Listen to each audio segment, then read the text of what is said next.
r/nosleep. Hosted by you/Elias_Withero. The rope on the mountain. I went camping a few weeks ago.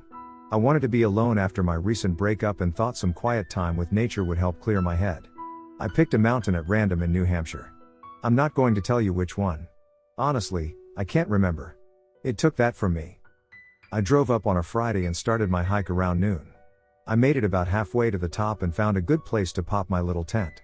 I set up camp and gathered some wood for a fire. It was cold, but I didn't mind. It felt good and cleared my head. By the time I finished setting up, it was dark. I turned on my electric lantern and set to work starting a fire. Soon, I had a couple logs crackling and I sat close, rubbing my hands together and listening to the silence. Getting lost in my thoughts, I wondered why I hadn't seen anyone else today. It was an odd time to go hiking, but I thought I'd at least see one or two other people. It didn't matter, I was content to be left alone. Eventually, I ate a late dinner and decided to turn in for the night. The cold was making me sleepy and I figured if I went to bed a little early, I could get an early start. Burying myself under a pile of sleeping bags, I drifted off to sleep. It didn't last long. Sometime around 2 in the morning, something woke me up. At first, I wasn't sure what it was, the noise faint and muffled. It sounded far away, but it was enough to break the silence of night. I rubbed my eyes and sat up, training my ears. What was that? Then it hit me. People were singing happy birthday. I unzipped my tent and stuck my head out into the darkness. Yeah, that's exactly what it was. It was coming from way out in the woods, the notes creeping between the black trees toward me.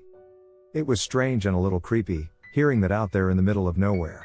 I listened for a few more seconds, noticing how sad it sounded. There was no joy in the voices I heard, none of the usual birthday glee. It sounded like a funeral song, dreary and slow. After a few seconds, the people stopped singing. And then they started over, from the beginning. Creeped out and slightly confused, I zipped up my tent and buried myself under my sleeping bags again. I covered my head to block out the noise, shutting my eyes and willing sleep to come. I couldn't hear the voices anymore. I swallowed hard, trying not to think about it. Trying not to think about how my birthday was the next day. I eventually fell asleep, the cold closing my eyes and pulling me down into the darkness of slumber. The next day I rose early and decided I'd keep my camp where it was. I pulled out my small pack and loaded it with supplies for a day hike. I wanted to hike to the top and stay there for a few hours with intent to hike back to my camp before dark. The trail was a little rough, in obvious need of some grooming, but I enjoyed the challenge. I stopped a few times, about once an hour, to catch my breath and snack on some trail mix. Eventually, I broke through the tree line and after another hour of hard hiking, I made it to the summit. Once I was up there, I was again surprised to find myself alone. Not a soul to be seen in any direction. I found a good place to sit down and ate while scanning the majestic view around me. A cold wind cut into my coat and I pulled my hood up. I shut my watering eyes and rested my head against the rock I was sitting against. I fell asleep. When I awoke, I didn't know what time it was, but the sun was going down. Dark splashes of infected purple bled across the sky. The wind was even colder, my whole body shivering against it. I rubbed my arms together as I watched the sun wink out behind the distant mountains. I had maybe a half an hour to make it back to my camp before total darkness. That wasn't nearly enough time. I didn't know what to do, torn between staying or trying my luck on the trail. I was afraid I'd freeze to death if I stayed, afraid I'd break my neck if I left. After much internal debate, I sat back down. I had to tough it out and hope I'd make it. I was scared. I pulled my arms into my sleeves and wrapped them around my body. I curled up on the stones and pulled the hood over my head, cutting my view down to a thin line. I don't know how long I lay there until I noticed it. It was off to my left, about 10 feet from me on the edge of my vision. It was a birthday cake. It sat on the rocks with a single lit candle stuck in it. The flame danced in the wind, threatening to extinguish. I sat up, my heart thundering. I looked around in the darkness, prodding the shadows with my eyes, searching for whomever had left it there. Nothing. It was full dark now, a sliver of cold moon hanging in the sky like a bright smile, like it was in on the joke. Even with the light it cast, I didn't see anyone or anything. All the shadows were frozen in place, waiting out the night like I was. I slowly crawled over to the cake and looked down at it. The flame was holding onto the wick for its dear life, the wind viciously trying to tear it away.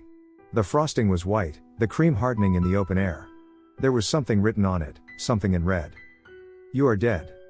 I backed away, suddenly feeling very exposed. I didn't want to stay here anymore. I had to try and make it back to my tent. I stood up, teeth chattering, and noticed my day pack was gone. I spun around, convinced I had just misplaced it, but it was nowhere to be seen. Scared and frustrated, I started back towards the nearest cairn. I stumbled in the darkness, each step a prayer. I squinted against the shadows, trying to see the formation of stone beneath my feet. As I made it the 100 yards to the first cairn, I tripped and went sprawling, smacking my face against the indifferent rocks. I felt my upper lip split and my nose crunch as I made contact. Warmth flowed down my chin as I blinked back stars, sucking in sharp breaths on the ground. As I got up, legs shaking, I wiped a thick trail of blood from my face. I was dizzy, the blood chilling in the wind and crusting on my chin and hand. I ran my tongue along my lip and felt where it split. I winced. I should have known I couldn't make it. Not even off the top of the mountain, and I had almost brained myself dead. I wiped the rest of my face clean and took a few deep breaths to steady myself. I looked up from the cairn, which was next to a steep drop-off, and noticed something else. The mountain had grown. I shook my head, convinced I was just seeing things wrong in the moonlight. But I wasn't. As I looked out onto the vast mountain landscape, I noticed that the peaks of all the other mountains were far below the summit on which I stood. That hadn't been the case a few hours ago. It was as if the mountain had shot up another couple 100 feet, rising silently through the dark sky. How could that be though? It didn't make any sense. Nothing about the night made sense. Not knowing what to make of my new discovery, I ran my hands over my body, checking for any serious injuries from my fall. I seemed to be intact. I looked around the bald expanse of rock, feeling the wind slice into me like a razor. It was then that I wondered if I was going to die out here. My fingers were numb from the cold, my blue lips trembled, and I didn't know what to do. I had already fallen once, but I had to keep going. The wind was going to kill me. I wouldn't last all night if I didn't find some shelter. I told myself to just be careful, take it one step at a time. If I kept my body moving, I could at least generate some heat. I squinted in the moonlight, trying to make out the next cairn, the pile of rocks that marked the trail. Even with the moon, I didn't see it, but I remembered the general direction. Taking a deep breath, I started moving again. It was agony, working my way off the summit. I battered my knees and hands countless times, my feet doing their best to hold traction. The wind was relentless, smacking me in the face with an open fist. I almost fell to my death a few times, but my quick reflexes kept me seconds ahead the end. I was breathing heavily, my frozen muscles exhausted. I don't know how long I descended, making my way to the distant tree line below. I didn't see any more cairns and knew I was probably lost. I didn't care at that point. I just needed to get out of the wind. It felt like no matter how many steps I took, I wasn't getting any closer to my destination. The endless plod, the careful patient progression, I wasn't sure how much longer I could keep going. The moon seemed frozen in the sky. I looked out and saw the distant mountaintop still far below. I checked my watch and saw that it was 2 a.m. I had been walking for 2 hours now. I'm never going to make it, I thought. I blew into my frozen hands, trying vainly to warm them. Just keep walking. Don't stop. You're dead if you stop. I continued my descent. I figured it was 4 hours or so until sunrise. I just had to make it until then. I shuddered. There was no way I was going to make it 4 hours. And that's when I saw it. It was about 50 feet down to my right, nestled against an outcrop of rock formations. A tent. I breathed a sigh of relief. I was saved. There was even a small fire crackling beside it, sheltered from the wind by stones. I forced myself not to run, continuing the snail-paced descent towards it. I wasn't alone up here. I wasn't going to die. As I approached it, with the light from the fire casting shadows on the tent, I paused. I was about 5 feet from it, the wind partially blocked by a stone wall on my right. I took a step closer, cautious. I heard something from inside. It sounded like someone sucking in big, wet lungfuls of air. And then the tent started shaking, violently. I froze, heart thundering, fear creeping up my spine. The sound of the person inside continued, desperate urgent breaths sucked down into mucus-coated lungs. The tent kept shaking, the plastic and nylon vibrating as if whatever was inside was having a seizure. Then I felt a tremor run through the stone under my feet. I quickly caught my balance, steadying myself, terrified and confused. What the hell was happening? After a few seconds, the mountain calmed, along with the tent. It was silent except for the wind. I took a few uncertain breaths, desperate to warm myself by the fire. I eyed the tent, preparing myself to speak. The flap to the tent unzipped, Just a few inches. I felt my body lock and my eyes widen, my mind suddenly screaming that I was in danger. A voice came from the opening, a wet, deep whisper. "Happy birthday." I turned and ran, stumbling and tripping, bruising my body in a desperate need to get away. My heart pounded in my chest, confusion and panic pulsing through my bloodstream. The air tore at my face, trying to rip it away with frozen claws. I raced towards the trees. They were closer now than I thought, each fumbled step bringing me nearer. I didn't know what was going on, didn't understand what was happening. There was something very wrong with the mountain and I desperately needed to find my way off of it. My limbs were shaking by the time I crashed through the trees. I had countless scrapes and bruises running up and down my body, a testament to my hurried descent. Blood dried quickly in the cold air and I felt patches of it gripping my skin along my arms. I stopped, now in the sanctuary of the trees, and sucked in hungry lungfuls of air. I placed a hand over my chest and willed my heart to slow. I licked my cracked lips and rolled my head up to stare at the sky, catching my breath. What was that? I thought, fear filling me. What was in that tent? After a few minutes, I assessed my surroundings and began walking. I didn't know where I was, a nagging panic crouched in my subconscious, but I knew going down was good. My knees trembled as my feet took me carefully through the woods. My eyes had adjusted slightly to the darkness, but now that I was under the cover of trees, my vision was severely limited. I mentally crossed my fingers with each step, my fatigued limbs flopping with exhaustion. I focused on nothing but safely putting one foot in front of the other. The dark pressed in around me. The trees swayed overhead as the wind shook them, the sound filling my ears like high tide. Just as I was starting to become optimistic, something changed around me. Noises. Quiet at first and then slowly growing in volume. I stopped, one foot planted on a downed tree in front of me. I swung my head around, eyes growing wide, throat clenching with fear. Something was crashing through the woods, headed right for me.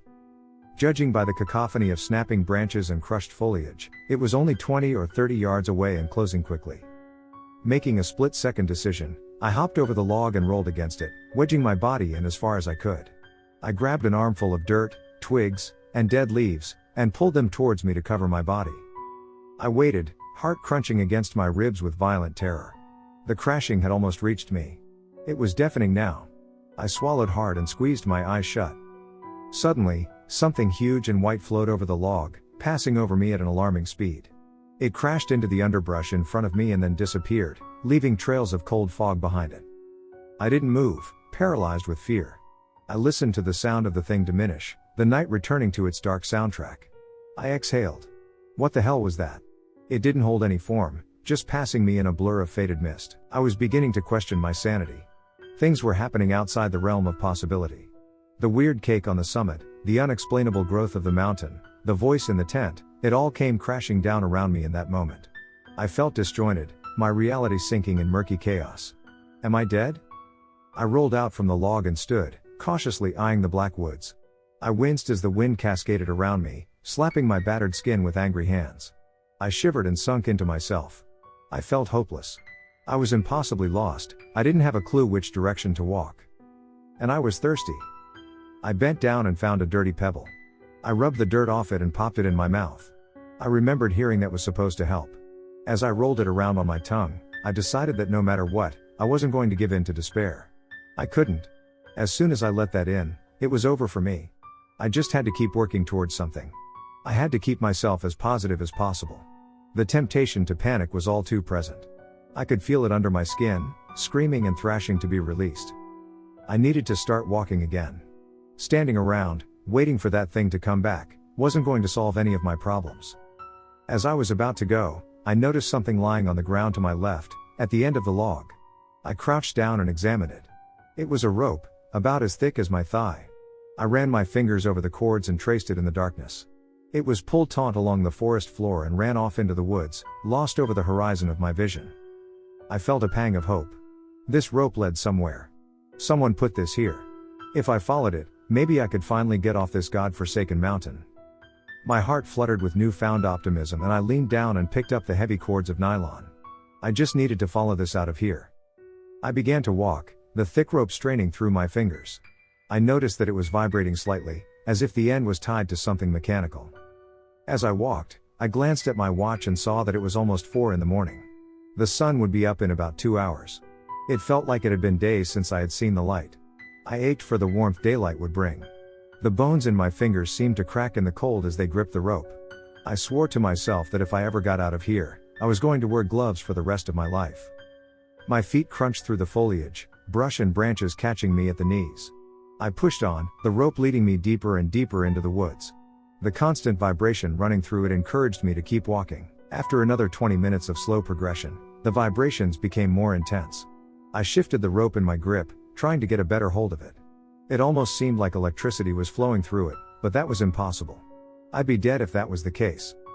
Suddenly, I stumbled forward as something jerked on the rope. I let go and went sprawling to my hands and knees, wincing as something sharp cut into my palms. What was that? I wondered, brushing my stinging hands against my pants. I stood up and picked the rope back up, cautiously loosening my grip so I wouldn't get pulled down again. The rope jerked again, the cords crunching as the line went taut. I was pulled forward, but didn't fall, keeping my balance and steadying myself against a tree. I leaned against it, waiting for another pull, but after a couple seconds, I assumed whatever was causing it had ceased.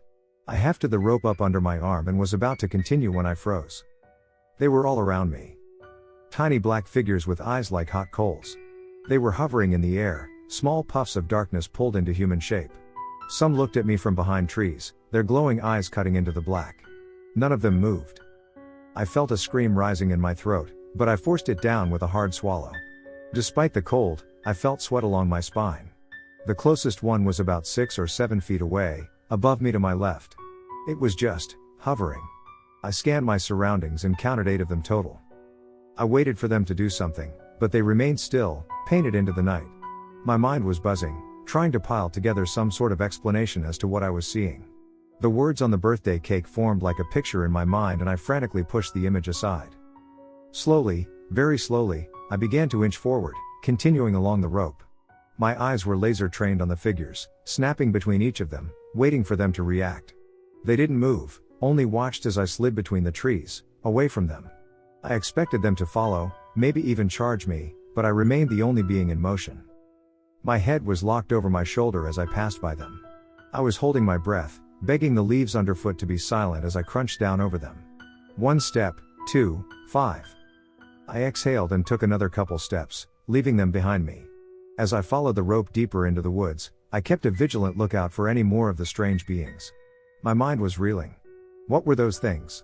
The way they watched me, silent and unmoving, chilled me more than the wind. I forcefully pushed all thoughts out of my head, draining my confusion and fear like dirty water. Once I was safe I could dwell on the questions, but for now I just needed to get out of here. The rope continued to wind along the mountain, sometimes going down, other times leading back up. I had no idea how far I had come. After a while, I fell into a rhythm. Take 3 steps, adjust my grip on the rope, look around, take another 3 steps. I felt like I was in a trance, my mind a blank space between my ears. There was nothing that existed except the mountain and wind. I realized that one could never get used to the cold. It chilled me as much as it had at the top of the mountain. Walking was the only thing that kept my joints from locking up, frozen in excruciating pain. I felt like if I stopped, I would just lay down and let fate have its way with me. The thought scared me, the temptation and ease of just giving up. I realized I still had the pebble in my mouth. I spit it out and ran my tongue along my lips. What I wouldn't give for a sip of water. A blast of wind through the trees sent my teeth chattering again and I slowed my pace and squeezed my eyes shut against it. My legs were trembling, rattled by the icy assault, my knees knocking together like 2 swollen walnuts. The air settled and I sped up. Would anyone come looking for me if I didn't make it out of here? How long would I last if this rope led to nothing? What would I do then? I shook my head in the darkness, trying not to let despair overcome me. One thing at a time. First, see where this leads. Then go from there. I needed to focus on solving one thing at a time. Get to the end of the rope. I noticed that it was still vibrating, the strange hum running up the cords and across my hands. No sooner had I noticed than the rope jerked again. It caught me off guard and I fell, crashing down onto rocks and dead branches. Cursing, I got to my hands and knees, amazed I hadn't done any major damage to my body. What the hell was doing that? I glanced at my palms in the moonlight, assessing the new scratches and cuts. I took a moment, filling my lungs with air, and then continued. The underbrush stuck to my pant legs, snagging and slowing me any chance it got. The ground was uneven and rocky as I crossed the ungroomed terrain. My feet were aching, each step sending a pulse of pain up my legs. The rope twisted its way between trees, around rock formations, and across thick foliage. I began to wonder if the rope went on forever. Between the noises of night, I began to hear something else. At first I thought it was my mind playing tricks on me, but the more I walked, the more I was sure. Running water. I started walking a little faster, as much as I dared in the dark, my mouth a dry sponge. The thick rope trickled through my fingers as I went, taking me closer and closer to the sound. My tongue felt like it was made of cotton balls, the distant splashing causing the sensation to worsen. My breath rattled out of dry lungs, exhaling what felt like mouthfuls of sand. I begged myself to slow. If I hurt myself now, it was over. With every step, I prayed I wouldn't roll my ankle. I just needed a drink of water. That would make everything so much better. It was close now, the flow of water on rocks filling the night. A few minutes later, I found it. It was a fairly large stream, maybe 5 feet wide. The rope led across it, floating perpendicular on the surface. I dropped to my knees and sank my face below the surface, shaking with excited relief. The water was shockingly cold as I submerged my mouth, pulling in sweet mouthfuls of nature's blood. I pulled my head up, sputtering and coughing as I choked. I took a few breaths, forcing myself to calm down, and then lowered myself and continued to drink. "What are you doing here?" I jumped and went sprawling, startled by the sudden voice. I stared around in the darkness, searching for the source. My heart galloped in my chest and my eyes went wide with shock. A man stood across the stream, staring at me. He looked to be middle-aged, a trimmed beard lining his face. He was wearing jeans and a white t-shirt that rippled in the wind. If the cold bothered him, he didn't show it. I pulled myself up, relief rocking me. I was saved, the nightmare was over. "What are you doing here?" he asked again, his voice a cool breath on the wind. I bumbled at first, the overwhelming relief jamming the words in my throat. I calmed myself and then began to recount my horrible experience since I arrived. I told him about the singing, the cake, the tent, the strange black shapes with glowing eyes, everything. He remained silent as I spoke. After a moment, he said, "You're not supposed to be here." I blinked in the moonlight, confused, and explained to him that I was lost. I told him that I had found this rope and had been following it, hoping it led to something. His eyes darted to the rope at my feet and his tone hardened. "You've been following that?"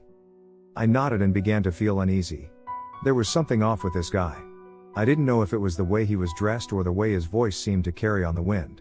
He seemed completely passive until I mentioned the rope, and now his brow was furrowed and his face creased in hostility.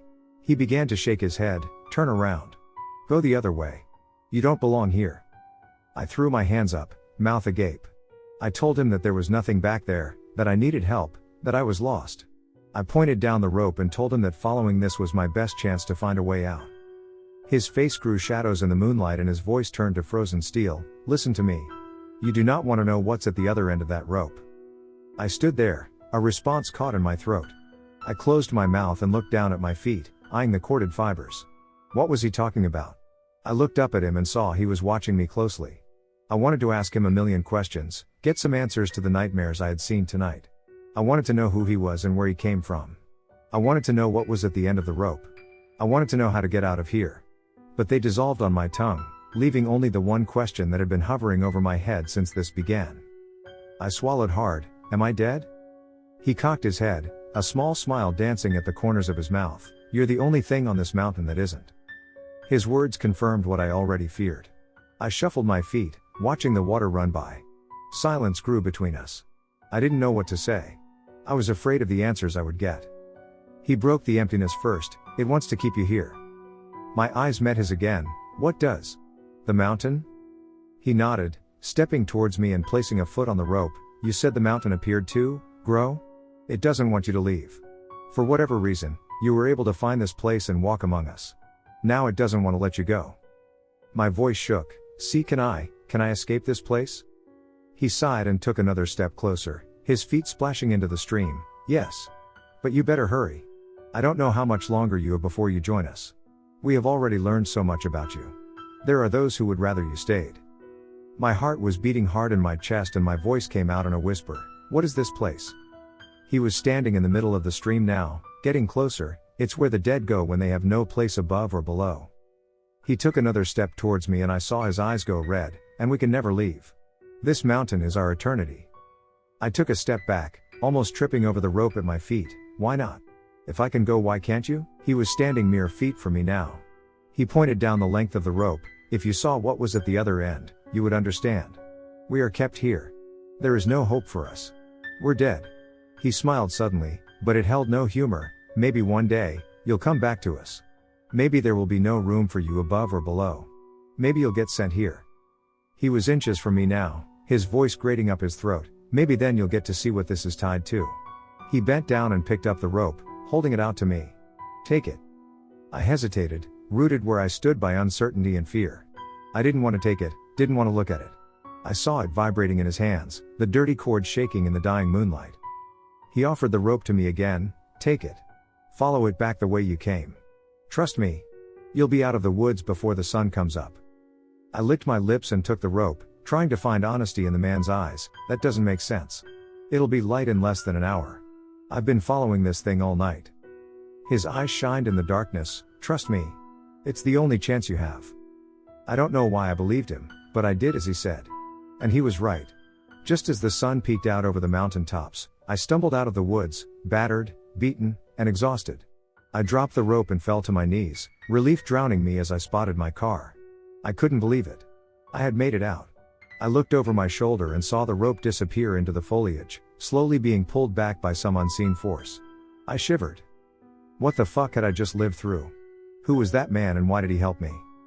At that moment, I didn't care. I just wanted to get away from this goddamn mountain. I stumbled into my car and pulled the keys out from under the seat, fingers trembling. I started my car and pulled away. I felt tears run down my cheeks and I realized that I was surprised to be alive. I'm still haunted by that trip. I'll never forget the fear and horror I was exposed to. I haven't set foot in any woods since then and I don't think I will be anytime soon. One thing that still scares me though. It was what the man said. Maybe you'll get sent here. I've started going to church, those words driving me to my knees and seeking comfort in religion. I don't care what I have to do, what kind of sacrifices I need to make. I'll do anything so I don't have to go back to that mountain. I'll do anything so I don't have to see what's at the end of that rope.